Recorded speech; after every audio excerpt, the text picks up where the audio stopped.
سبحانك لا علم لنا إلا ما علمتنا إنك أنت العليم وتب علينا إنك أنت التواب الرحيم وهداية للصالح لا حول ولا قوة إلا بالله لا حول ولا قوة إلا بالله لا حول ولا قوة إلا بالله اللهم علمنا لما نعرف به أوامرك ونعرف ونعم الملائكة المقربين واخرجنا من الظلمات الموحدين وافتح علينا أبواب رحمتك وعلمنا أسرار رحمتك يا رب العالمين رب اشرح لنا صدرنا ولساننا واحلل عقدة من لساننا قال الشيخ المسلم لنا ونفعنا به وبهم في الدارين. Sekian.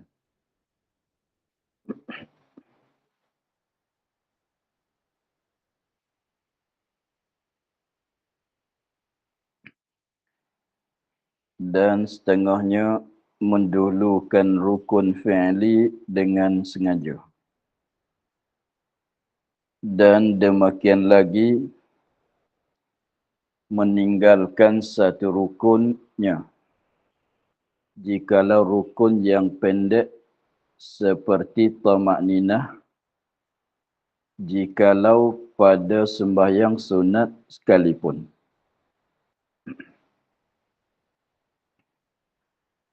Dan setengah daripada perkara yang membatalkan sembahyang. Mendahulukan rukun fi'li dengan sengaja. Mendahulukan rukun fi'li, maklum rukun fi'li, mendahulukan tu dengan sengaja. Jadi dia sujud belum pada rokok, masalah. Jadi rupa mendahulukan rukun fi'li dengan sengaja, maknanya apabila dia buat tu, maknanya merosakkan tertib sembahyang. Selepas pada dia baca Fatihah, dia sujud. Sudah sujud, dia bangkit berdiri, dia turun rokok. Rupanya begitu masalah, maka membatalkan sembahyang sebab merosakkan akan pelaturan sembahyang. Dan demikian lagi meninggalkan satu rukunnya, yakni rukun fi'li. Tinggal, maknanya dia langkah. Habis Fatihah, dia terus turun sujud. Masalah. Habis Fatihah, dia terus sujud. Artinya, selepas rokok tu terus sujud. Maka itu pun membatalkan sembahyang. Dengan sengaja. Yang kata membatal tu dengan sengaja. Tetapi kalau dia dengan terlupa, tidak membatalkan, tapi wajib kembali.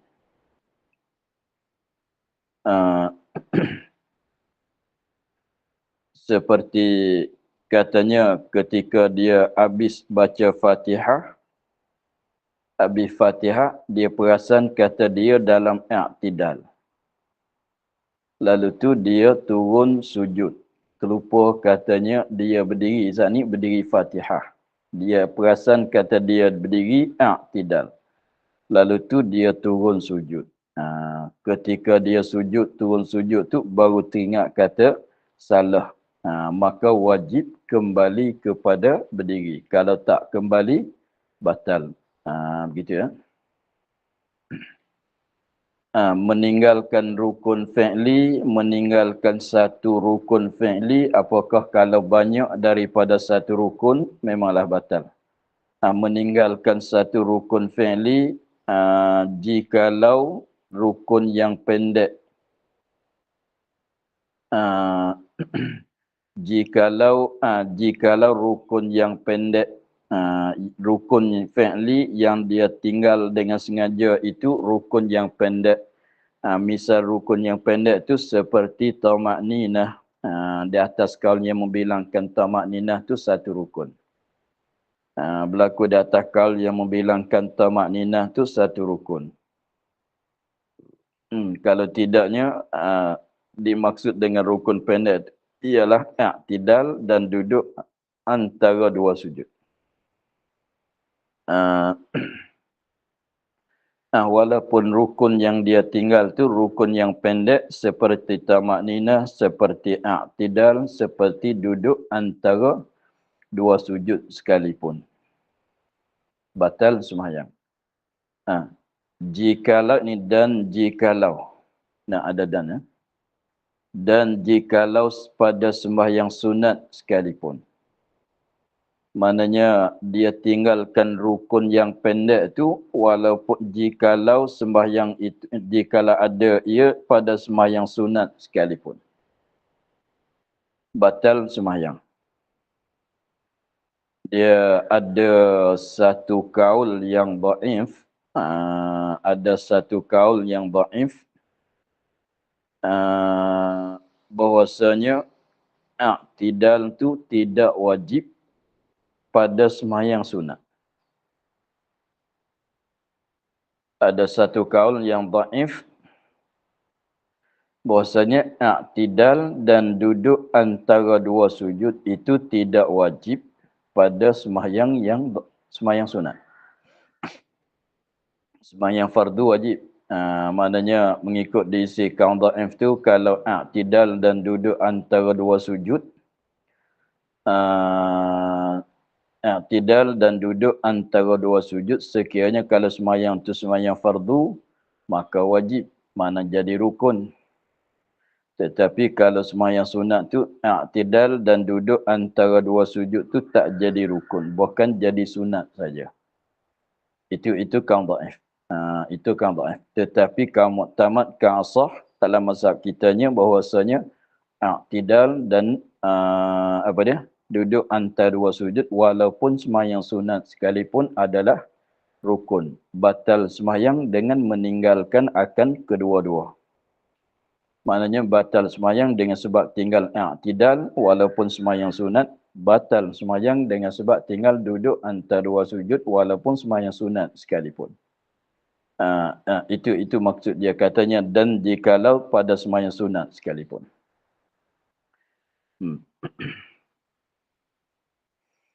Maka batallah sembahyangnya dengan salah satu daripada yang tersebut. Maka batallah sembahyangnya dengan salah satu daripada yang tersebut. Maknanya meninggalkan satu rukun fi'li, artinya mendahulukan rukun fi'li dengan sengaja, artinya tinggal. Maksud mendahulu tu mana buat tak ada nak sampai masa dia. Sujud belum pada i'tidal. Contohnya. Duduk antara dua sujud belum pada sujud yang pertama. Begitu. Itu mana kata mendahulukan rukun fi'li.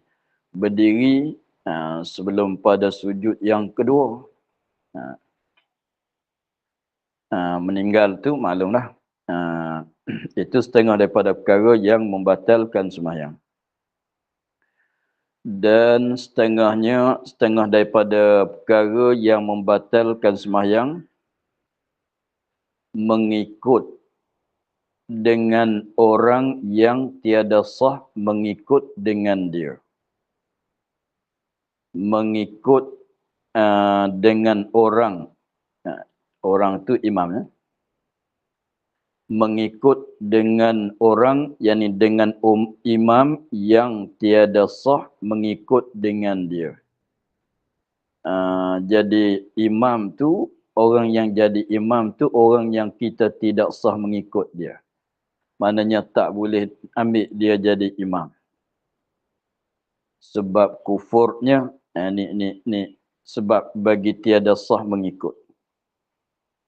Sebab kufurnya atau lain pada kufur.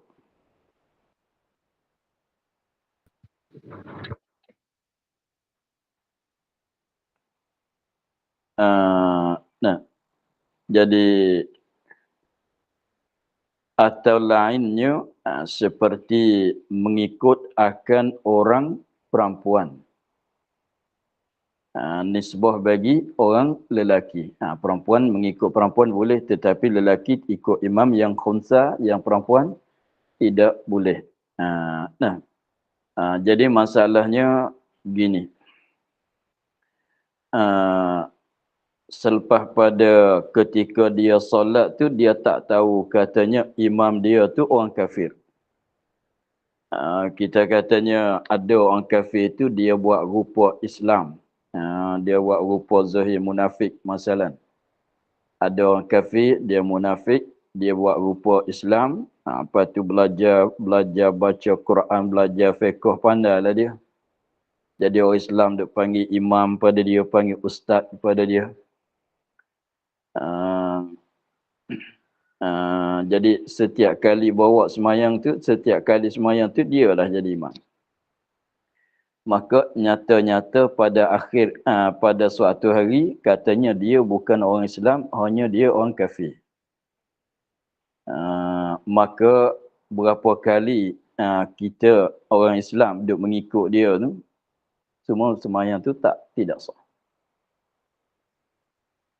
Ada pernah berlaku dia orang munafik, berapa tahun dia dah bawa jadi imam kat suatu masjid. Tetapi akhir-akhirnya dia muzahir kata dia bukan orang Islam, hanya dia orang Yahudi. Muzahir kata dia tu bukan orang Islam, bahkan dia tu orang Yahudi. Maka berapa kali mengikut dia sembahyang tu semuanya tidak sah. Itu mana katanya tiada mengikut akan imam yang tiada sah mengikut dengan dia. Sebab dia tu orang kafir atau lain, atau sebab dia tu orang perempuan, nisbah bagi orang lelaki. Dan tiada diketahuinya, walaupun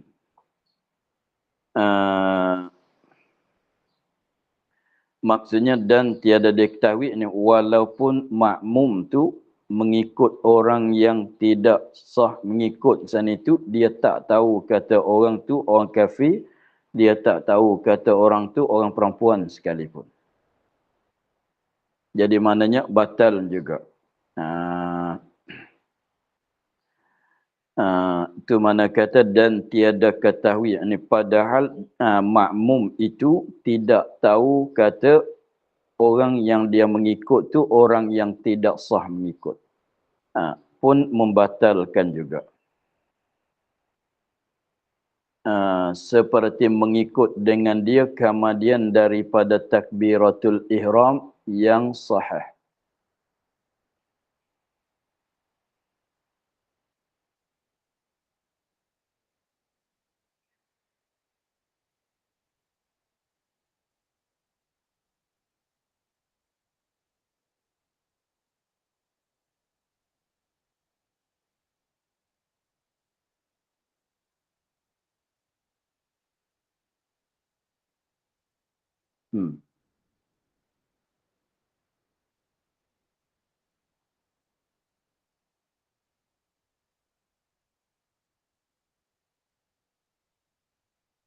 Seperti mengikut dengan dia dengan orang yang tiada sah mengikut. Kemudian daripada takbiratul ihram yang sahih. Begitu sekalipun tidak sah juga.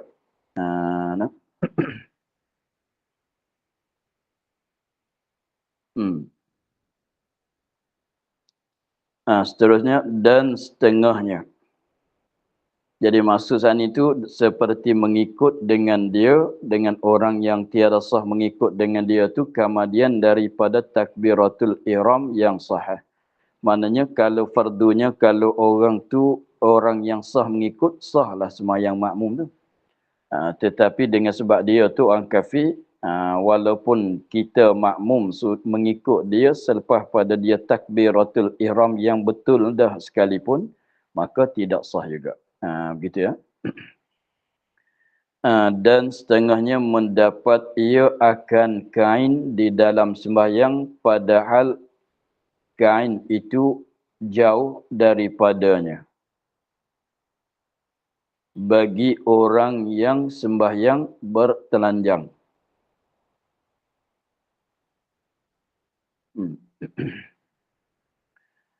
Dan setengah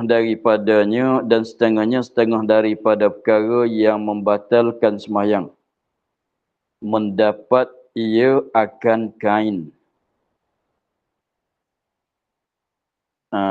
Dapat akan kain tu di dalam sembahyang. Jadi pada masa dia dalam sembahyang. Tengah-tengah duduk solat. Padahal kain itu jauh daripadanya. Daripada orang sembahyang. Tapi masalah kata dapat kain yang jauh sana itu membatalkan sembahyang tu bagi orang yang sembahyang bertelanjang. Bagi orang yang sembahyang bertelanjang. Jadi maksudnya rupanya begini. Apabila seorang itu tidak ada pakaian, tidak ada sesuatu yang boleh menutup akan auratnya, tak sama saja lelaki atau orang perempuan. Lepas tu apa sebab tidak ada pakaian yang tidak ada sesuatu yang menutupkan aurat tu, itu tengok keadaan dia lah. Sebab kena curi ke masalah, sebab kehilangan ke, atau hanyut dengan sebab banjir ke. Jadi dia sekarang tu contohnya dia duduk kat padang pasir masalah. Apabila dia nak mandi, dia tanggalkan pakaian dia, letak kat padang pasir. Lepas tu tiba-tibanya puput dengan angin, angin puput kain dia hilang, tak tahu cari ke mana. Maka dia pun sembahyang dengan keadaan telanjang. Ala kulli hal katanya orang yang tidak ada pakaian atau suatu benda yang boleh menutup aurat. Maka sampai masa wajib di atas dia kena solat. Solat dalam keadaan telanjang. Maka tengah-tengah dia solat tu dapat kain. Tetapi kain itu jauh daripadanya. Bukan katanya dapat kain, kain tu orang mari hola kat dia di depan dia. Dia solat tu boleh dah dia pakai dengan tidak bergerak, tidak ada perbuatan yang banyak. Tetapi dia dapat kain tengah-tengah duduk solat tu, orang bawa datang kain kepada dia. Orang bagi kain kepada dia. Tetapi kain tu orang bagi tu letak jauh daripada dia. Jadi maknanya ada kain.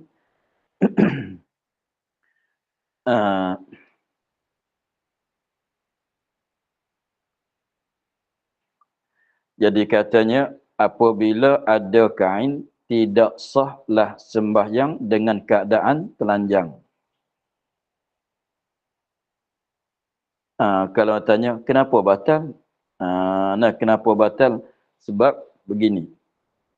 Sebab apabila ada kain boleh menutupkan aurat, tidak sah dah sembahyang dengan keadaan telanjang. Tetapi masalahnya kain tu jauh. Kain tu jauh daripada dia. Dia nak ambil pakai terus tu tidak boleh lah.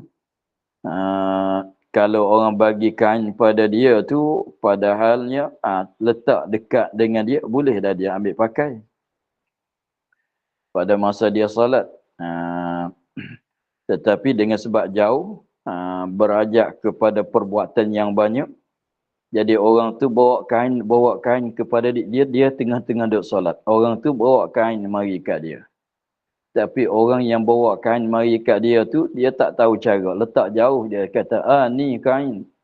Kau datang ambil ya. Dia pergi. Letak jauh dengan dia. Contohnya, ataunya tengah-tengah dia solat sana itu, ketika dia nak mandi masalah, dia telanjang. Turun mandi dalam sungai masalah. Dalam perigi masalah. Tiba-tibanya kain dia tu diambil oleh monyet. Masalah.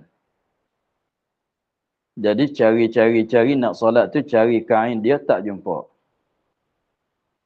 Tengok waktu pun dah nak habis. Dia pun sembahyang telanjang lah. Sebab katanya orang tidak ada pakaian, tidak ada sesuatu yang boleh menutup tiap aurat dengan dia, boleh nak solat telanjang. Maka dia pun sembahyang telanjang.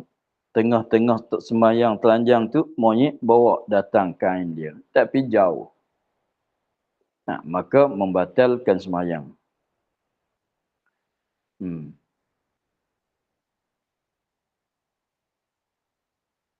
Jadi katanya tak boleh sembahyang telanjang, tidak sah sembahyang telanjang dengan keadaan ada pakaian. Lepas tu kalau soal sekarangnya dia ada ke tidak pakaian?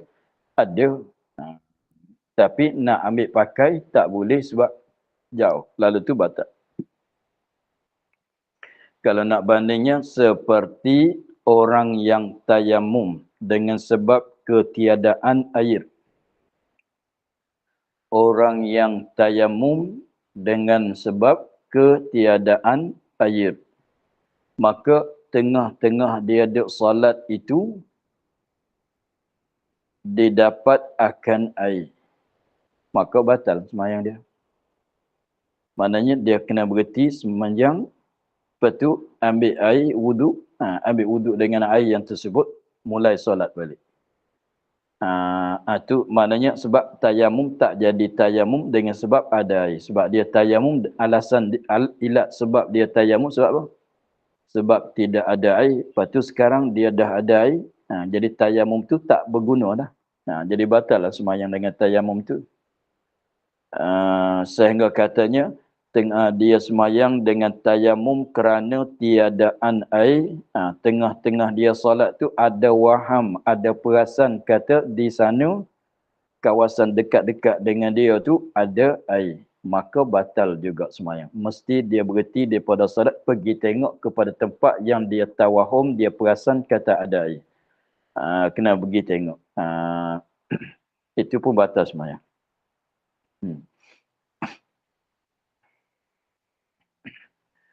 Atau ada ia perempuan sahaya orang dimerdekakan dia di dalam sembahyang dan kepalanya dan satu kali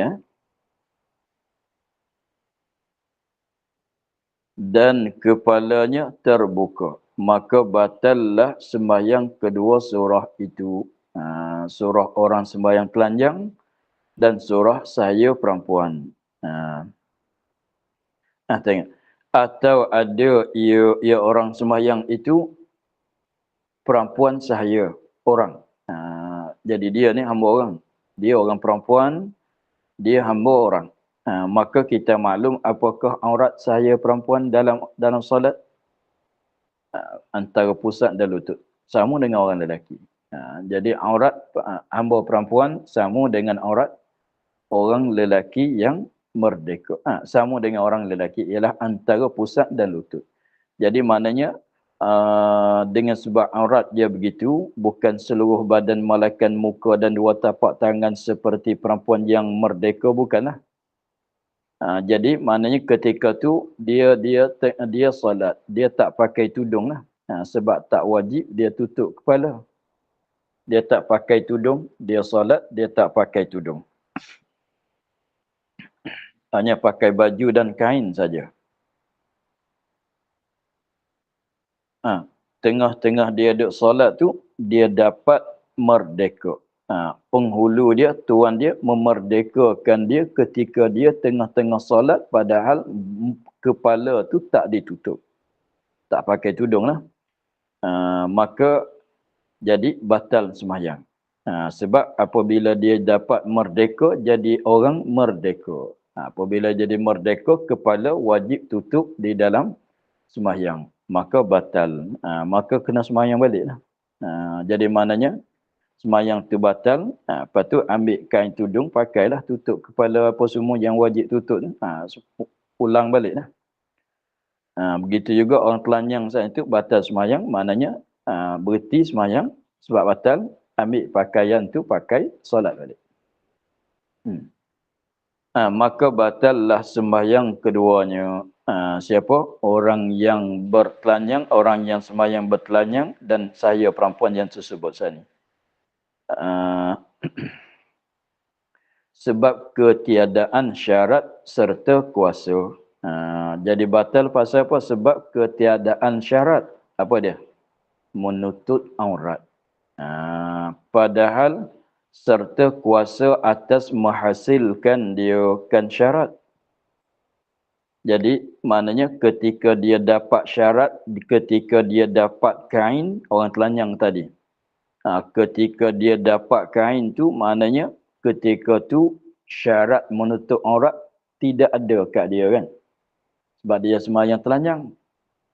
Jadi maknanya ketika dia mulai solat dengan keadaan telanjang, sah ke tidak?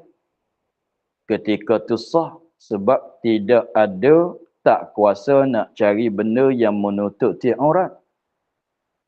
Maka di ketika tu sahlah sembahyang dia. Walaupun ketiadaan syarat ialah menutup tiap aurat, tetapi dia tak kuasa nak cari benda menutup kan aurat. Maka sah. Tiba-tiba tengah-tengah solat tu dia dapat kain. Dah masuk dalam kata dia berkuasa di atas menghasilkan syarat tetapi dia tidak buat. Lalu tu batal sembahyangnya. Itu maknanya ketiadaan syarat. Mana? Syarat apa dia sini syarat? Menutup aurat. Sebab dia telanjang, dia tak tutup aurat, maknanya tidak kedapat, tidak ketiadaan syarat dari situ. Padahal dia kuasa ke tidak menutup aurat? Kuasa. Kenapa boleh kata kuasa? Dia dah dapat kain sekarang. Begitu.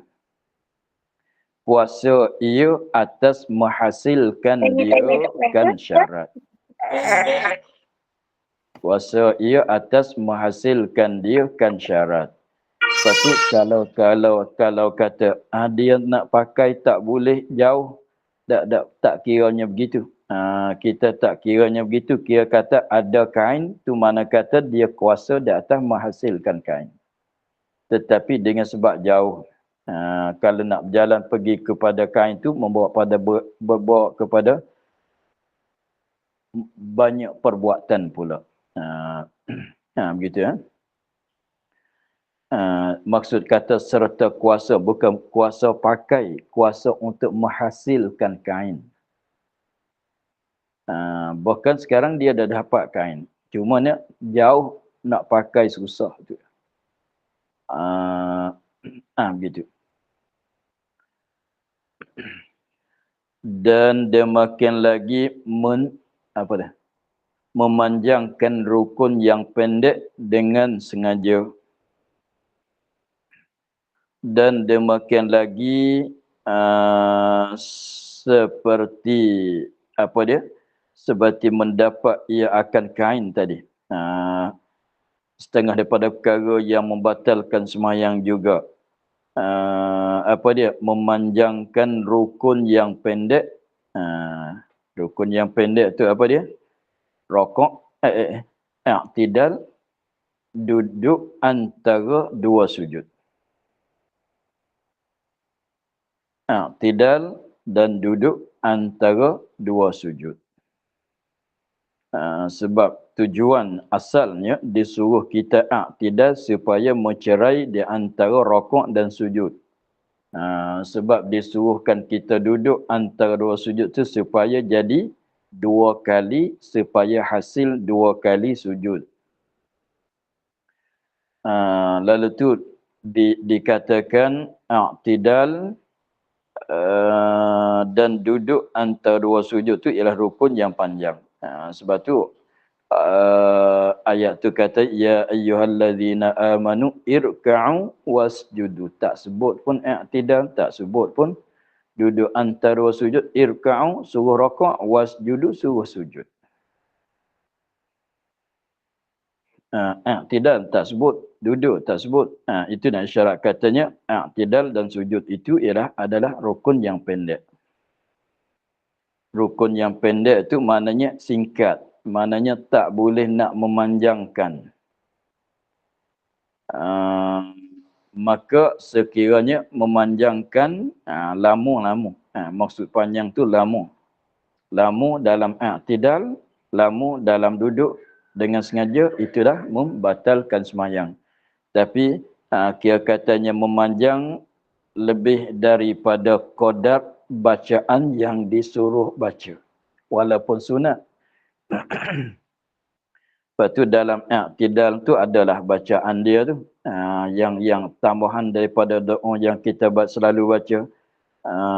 Rabbana walakal hamdan kasiran tayyiban mubarakan fih mil'us samawati wa mil'ul ardi wa ma bainahuma. Ada sikit lagi doa dia. Sekiranya kalau habis doa dia tu, sujudlah. Maka duduk antara dua sujud tu pun, habis doa yang kita nak kena baca, disunat baca dalam masa duduk antara dua sujud, sujudlah. Yang kedua. Sekiranya kalau i'tidal tu kita memanjang lebih panjang daripada qadar baca Fatihah, atau lebih nak tambah doa-doa sengaja, nak tambah lagi, membatal. Duduk antara dua sujud sekiranya kita lebih lama daripada qadar duduk tahiyat akhir, maka masuk kata memanjangkan rukun yang pendek, membatalkan sembahyang. Kalau solat tasbih, habis tasbih tu tak boleh dah. Kalau solat tasbih, habis tasbih tu tak boleh nak panjang. Tetapi memanjang sebab tasbih dalam i'tidal, dalam duduk antara dua sujud tu tak mengapa dah, sebab sembahyang tasbih disuruh tasbih. Tetapi apabila dah cukup bilangan tasbih tu, tak boleh lama-lamakan lagi. Tidak, kalau tidak, batal sembahyang. Begitu ya.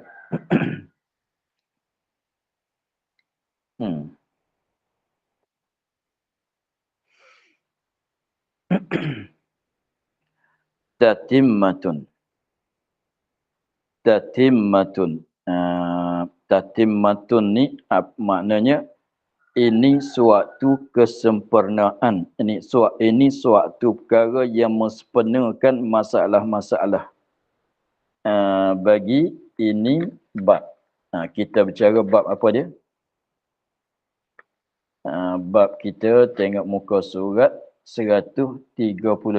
Bab ma yufsidus salat. Bab pada menyatakan barang, pada menyatakan yang membinasakan sembahyang. Pada muka surat 135. Bab pada menyatakan yang membinasakan sembahyang. Maknanya yang membatalkan sembahyang. Tatimmatun maknanya masalah-masalah yang lagi akan datang sebut ni, selepas pada kalimah tatimmatun ni, ialah masalah-masalah didatang untuk nak mensempurnakan akan bab pada menyatakan perkara yang membatalkan sembahyang.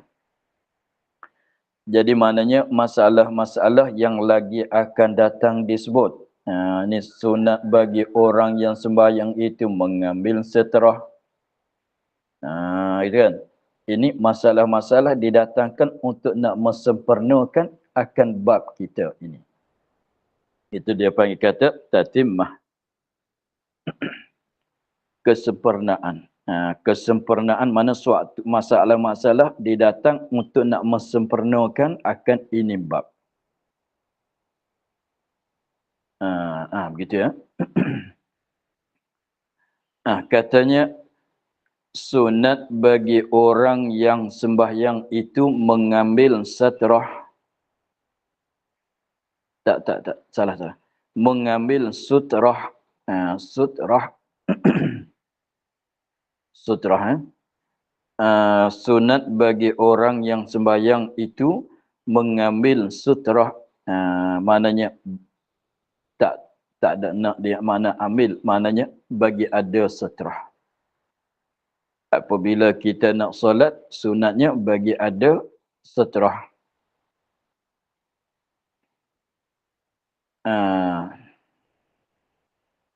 Seterah tu dihadapkan dia kan seterah.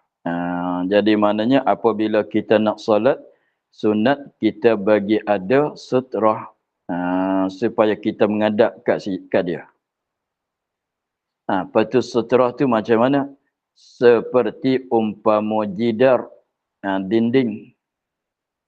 Apabila kita nak semayang, kita semayang kat tepi dinding.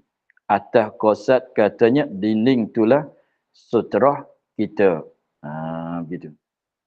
Jadi gini. Kalau kita semayang kat mana-mana tempat, lebih-lebih laginya bukan di dalam masjid. Maka apabila kita tengok ada dinding, maka kita pun pergi semayang kat tepi dinding. Atas kosat kata dinding inilah seterah kita. Maka itu dapat pahala ambil seterah. Tetapi kalau seorang tu dia semayang kat tepi dinding tapi tidak kosat ambilkan dinding tu jadi seterah, tak dapat pahala gitu. Dia tak tahu pun kata dinding ni jadi seterah. Jadi maknanya kalau kita semayang kat tepi dinding, kat tepi pagar ke masalah, atas kosat kata jadikan dinding ini seterah, maka dapat pahala.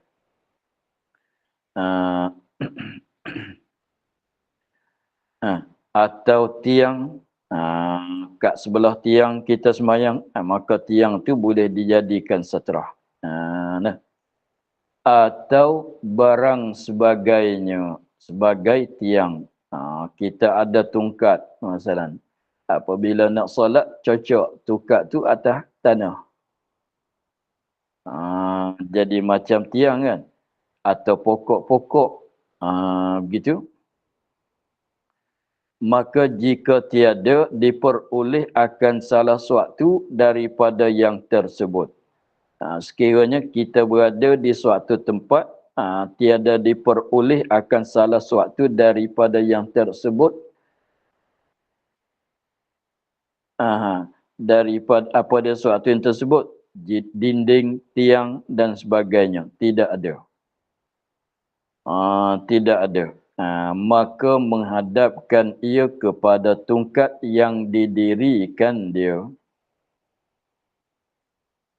Kita cocok dirikan tungkat, cocok tungkat dalam tanah, dia akan berdiri, jadi berdiri macam tiang, maka tungkat itulah jadi seterah untuk kita.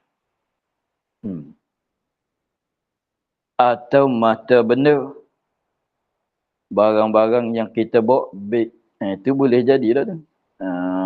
Beg.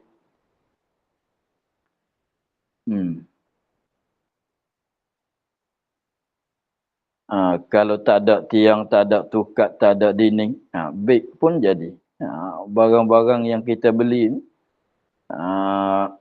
dalam plastik, dalam beg dia tu, beg kain, beg apa dia, sama boleh. Kotak ke masalah, atau barang sebagainya. Apa dia lagi?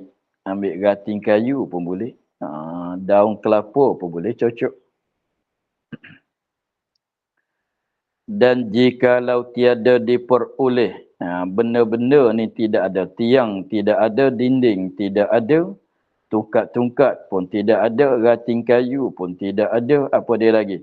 Barang-barang beg dan apa dia? Kotak-kotak pun tidak ada. Kalau tidak ada, maka hendaklah menghadapkan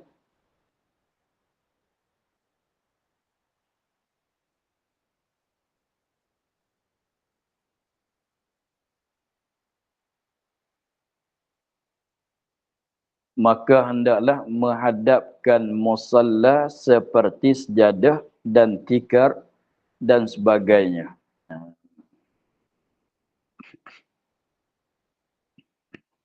Kalau tidak ada, dia katanya hendaklah menghadapkan Kita hamparlah musalla tempat semayang. Bukan musalla surau tu bukan. Maknanya tempat yang kita hampar untuk nak solat di atasnya. Nah, seperti sajadah, sajadah, sajadah. Bukan sejadah, sajadah. Itu bacaannya betul. Dan tikar dan sebagainya. Kain kemasalan.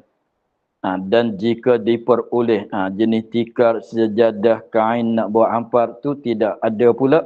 Dan jika tiada diperolehnya musallan dia. Dah.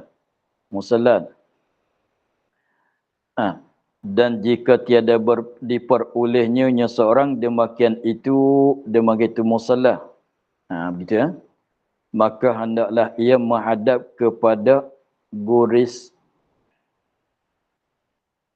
yang diperbuatnya akan dia pada hadapan.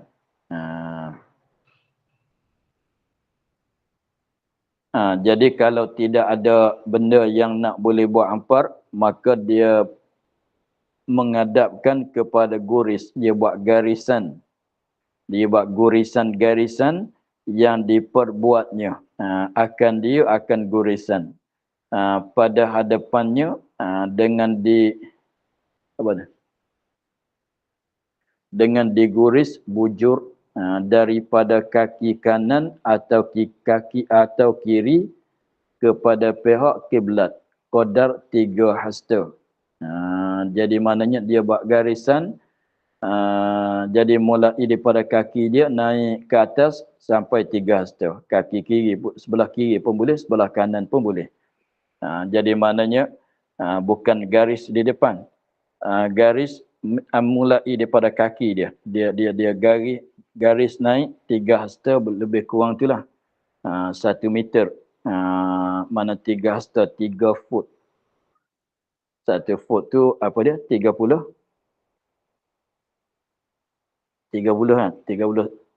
sen.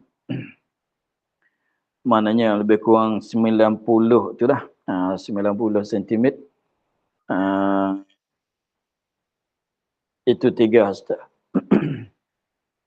Jadi dia garis ikut kiblat. Jadi maknanya ambil di kaki dia naik ke depan. Itu guris gitu. Panjangnya 3 hasta. Itu kalau atas tanah, atas pasir bolehlah buat gitu.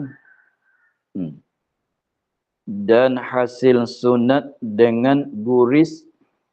Saat ni kita buat bujur, panjangnya begitu, maknanya betul kaki naik sampai ke kepala. Panjangan dianya 3 hasta. Boleh juga kita buat begitu. Dan hasil sunat dengan guris melintang. Ni kepala kita, begini. Begini. Depan, kiri kanan. Kiri kanan di depan kita. Tetapi bujur itu terutama daripada melintang. Jadi bujur ni, ni kan ni. Ambil di kaki, naik ke atas. Naik ke depan. Itu bujur. Kalau melintang tu di depan. Jadi kita sujud betul dengan kepala kita kan. Kiri kanan. Maka bujur itu lebih aula. Lebih utama daripada melintang.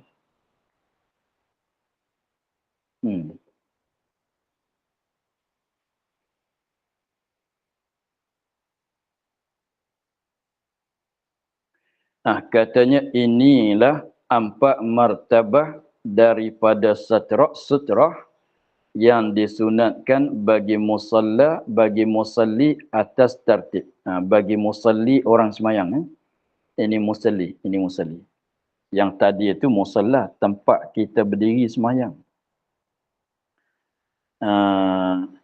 Inilah apa dia? Inilah 4 yang tersebut tadi, 4 martabah, 4 peringkat daripada sutrah yang disunat bagi musalli orang semayang atas tertib seperti yang tersebut, mengikut aturan yang disebut. Dia tak boleh begini, cari begini. Jadi maknanya yang keempat apa dia? Kita ambil yang dekat dulu. Garis, gorisan, itu yang keempat. Belum pada gorisan tu apa dia? Musallah, tikar, jadah, hamparan tu. Itu yang kedua. Yang ketiga apa dia?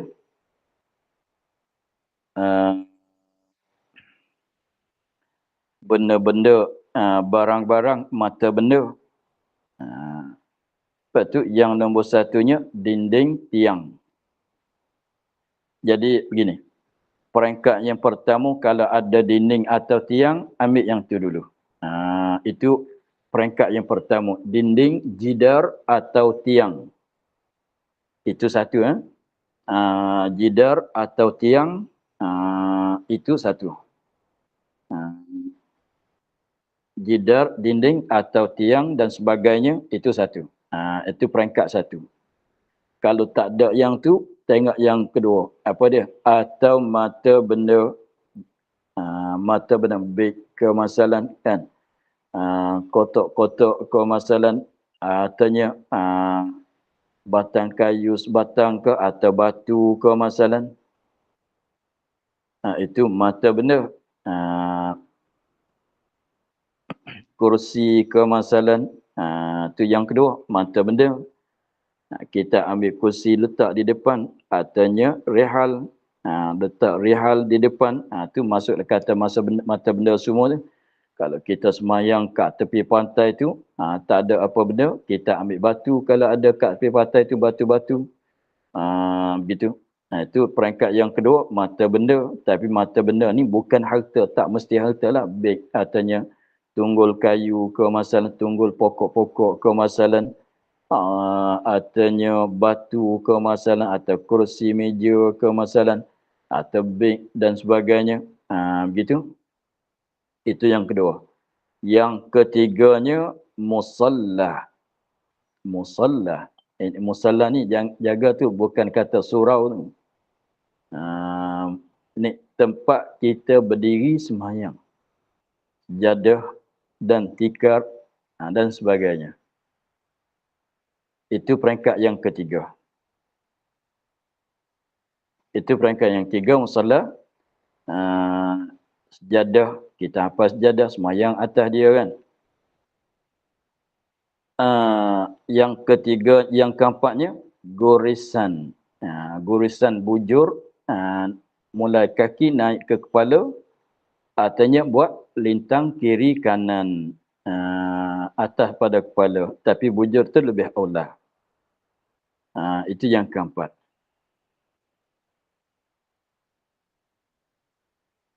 Jadi maknanya kalau kalau ada tiang atau dinding, kita mendulukan tiang atau dinding. Kalau tak ada tiang, tak ada dinding dan sebagainya, baru kita letak benda-benda. Kalau tak ada benda-benda, barulah kita buat hamparan, musallah, sejadah dan tikar dan sebagainya. Kalau tak ada sejadah dan tikar yang katanya musallah tadi, barulah kita buat gorisan. Jangan semata-mata dinding ada, tiang ada, kita buat gorisan. Itu tak kena dengan tertib dia. Dia kena buat mengikut tertib dia. Barulah hasil pahala sunat sutrah. Begitu ya. Sebab tu dia katanya maka manakala menyalahi. Nampaknya kita akan sambung balik. Kita akhir di situ dulu pada kata dan maka manakala menyalahi tertib itu seperti dikerjakan martabah yang kedua. Wallahu a'lam. Alhamdulillah. Bismillahirrahmanirrahim. Bismillahirrahmanirrahim. Alhamdulillah.